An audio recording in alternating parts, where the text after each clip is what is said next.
Irfan Razack, CMD with Prestige Group, is joining us from Bangalore. Mr. Razack, thanks very much for your time. Great to have you here. Prashant this side. Before I get to your new launches in Hyderabad, I don't know if you've been listening into the Parliament session and proceedings from there. Long speech read out by the President. Of course, it's the Modi government speech, which is read out by the President as is custom. What do you make of this session, the upcoming session? The budget is on Saturday. What kind of expectations are you working with for the real estate sector? Good morning, Prashant. Actually, now expectations can be anything, but as long as the few of the things that the government has been promising, things like double taxation relief on REITs, little more focus on the affordable housing, some interest subvention on that. I think these are the things that will probably help again boost demand for housing as well as commercial property. I think more than that, I don't think we can get also this time. But if a few of these things are done, it will definitely kickstart the market and also give a very positive mood for buyers to commit to buy homes, as well as commercial property will really actually deleverage ourselves.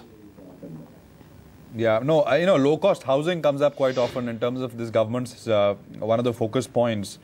But what really can be done? Because the government can't build all of the housing needed. What's the most effective way to give this a boost? No, see, main thing is it's a combination of three factors. It's basically looking seriously at the taxation for housing, which today, direct, indirect, I think we are almost anybody who buys, whether affordable, low cost or high income, is paying around 45% taxes to buy a home, which comprises of service tax, VAT, as well as stamp duty.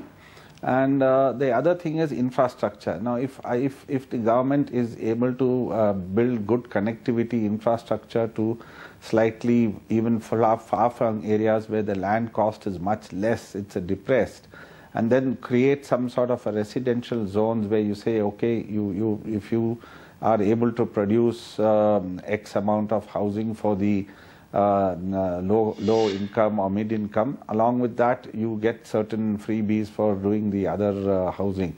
So it has to be a blend of both, and I think it has to be a very serious action that needs to be taken. And if all these factors combined, if they are done, I believe that it is possible to realize the dream for housing for all. Because in the middle of the town, in the cities itself, you can't get land, and it's impossible to do what we are doing. So you have to go out. Now, if I have to go out, there has to be connectivity, and that means proper infrastructure, either by road or the metro and all of that, and that is going to help us. And a serious look at the overall the double taxation that is there on this property, on the home buying. Okay, all right. So you've launched two projects in Hyderabad, all right? One is called High Fields and the other is called Ivy League. Can you just talk about these? That's right. You own 69% in one and 60% stake in these two projects. This is in Hyderabad. Can you just talk about these? The total potential, revenue potential of these projects for Prestige? At what stage are... I guess I'm assuming you've just launched this, so work is starting. What is the timeline going to be like? Yeah, we did a pre-launch, Prashant, in Hyderabad. One Prestige Ivy League is in Kondapur, very close to the high-tech city. It's quite a area which is well sought out, and these are slightly upmarket homes. And on the other side, we have the Prestige High Fields, again, which we co-branded it with Disney. It's in the financial district in Gachibowli. That is a very large project, and both these projects put together has a revenue potential of about 2,700 crores.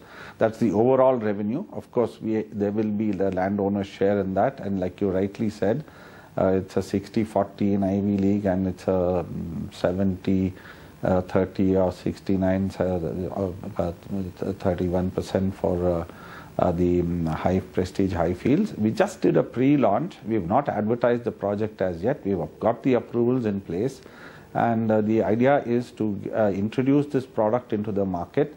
We are in the process of building the show homes just so that the Hyderabad public also gets to see what they're finally going to get. So the advertising and hardcore marketing will start probably about another 3 to 4 weeks later. And I believe that the momentum will be extremely good. The projects have been well received, and I see huge potential. In fact, the good news is today we are doing a pre-launch in Bangalore for 6 projects. So we are calling it the Super 6. And this is again a bunch of small and medium developments, which will again give a revenue potential of about 1,500 crores to the company. Some of them are bought out projects, some of them are joint development. So even that, there's a great momentum, and already there's a lot of excitement for the buyers to buy, because these are all in marquee locations, and the location definitely counts. So there's a considerable amount of excitement happening. How are the markets holding up? The real estate underlying markets themselves? Prashant, see, for good location, sensibly priced, good product, there's always a demand. No doubt there is a lot of supply coming into the market, but in spite of the supply, there is also demand. And I believe going forward, if the only projects that will survive is where you have some good locations, sensibly priced, well designed, and these will keep doing well because there is still demand for housing, and that I just goes unabated, and the opportunities are still pretty large. Yeah. Okay, got that. Mr. Razack, thanks very much for your time. Good talking to you. Appreciate you coming on today. Thank you.